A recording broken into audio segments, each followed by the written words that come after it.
Hello বন্ধুরা, বিয়ে বাড়িতে কি কি খাবার আইটেম তৈরি করা হয় এই ভিডিওতে তুলে ধরা হয়েছে।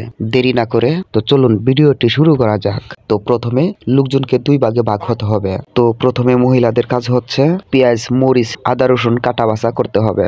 আর এদিকে পুরুষরা মুরগির মাংস ভালোভাবে ধুয়ে পরিষ্কার করে নিয়ে ভালোভাবে মশলা মাখিয়ে তেলে ভাজলেই ফ্রাই। তো এখন ফ্রাই ভাজা হচ্ছে, তবে ফ্রাইগুলোকে ভাজতে ভাজতে লাল করতে হবে। আর এতে দেখতেও অনেক সুন্দর হবে, খাইতেও অনেক টেস্ট হবে। আর ঝালের পর মিষ্টি জাতীয় কোনো খাবার না খেলে দাওয়াতে কোনো তৃপ্তি আসে না, তার জন্য রয়েছে জর্দা। আর এটা হচ্ছে জর্দা ভাত, খাইতে অনেক মিষ্টি। আর এতগুলো খাবারের মধ্যে সালাদকে ভুলে গেলেই চলবে না। আর সালাদ ছাড়া খাবার খেলে খাবারে কোনো স্বাদ পাওয়া যায় না। তো চলুন এখন পরিচিত হব বুরহানির সাথে। এটাই হচ্ছে বুরহানি। তো দাওয়াতে যারা বেশি খেতে পারেন না, অল্প খেলেই পেট ভরে যায়, তার জন্য গুরুত্বপূর্ণ হচ্ছে 1 গ্লাস বুরহানি। 1 গ্লাস বুরহানি খাওয়ার পর আপনি আগের মতো আবারও খেতে পারবেন। হ্যালো বন্ধুরা, তো এইদিকে খাবার রেডি হচ্ছে, তো অন্যদিকে আমরা ঘুরে আসি। তো চলুন ঘুরে আসা যাক। এটা হচ্ছে কমিউনিটি সেন্টার। গ্রামের মতো খোলামেলা জায়গা না থাকায় শহরের মানুষ কমিউনিটি সেন্টারে অনুষ্ঠান করেন। আর কমিউনিটি সেন্টারের এক পাশে সুন্দর করে সাজানো হয়েছে। আর সেখানে জামাই বউকে ফটোগ্রাফাররা অঙ্গি ভঙ্গি করে নানান ধরনের ছবি তুলেন। শুধুমাত্র জামাই বউয়ের কথা বললেই আমার ভুল হবে। জামাই ও বউয়ের সাথে যেই সকল মেহমানরা আসেন তারাও তাদের মোবাইল ফোন দিয়ে নানান ধরনের অঙ্গি ভঙ্গি করে ছবি তুলেন।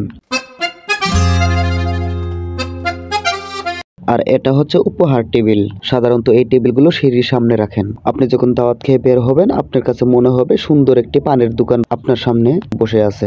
আপনি দাঁড়ানোর মাত্রই একটা পানের খিলি হাতে দিয়ে আপনার মুখের দিকে হা করে তাকিয়ে থাকবে কলম হাতে নিয়ে। এখন কয় টাকা দিবেন, কি দিবেন না দিবেন এটা আপনার ইচ্ছা। এখন যেগুলো দেখতে পারতেছেন এগুলো সব কিন্তু ইলেকট্রিকের।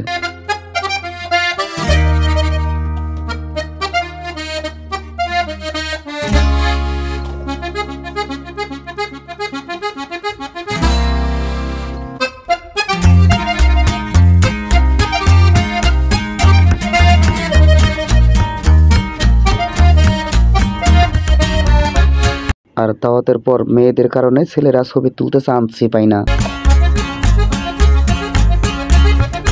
তো দেখতে দেখতে আমাদের রান্নাও হয়ে গেছে। চলুন বন্ধুরা দেখে আসি কোন কোন আইটেম রান্না করা হয়েছে।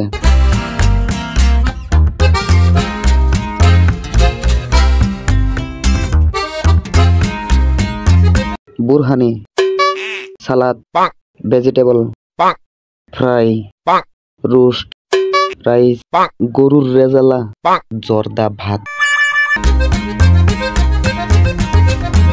তো এই ছিল আজকের ভিডিও। ভালো লাগলে একটা সাবস্ক্রাইব করে দিন। খুদা হাফেজ।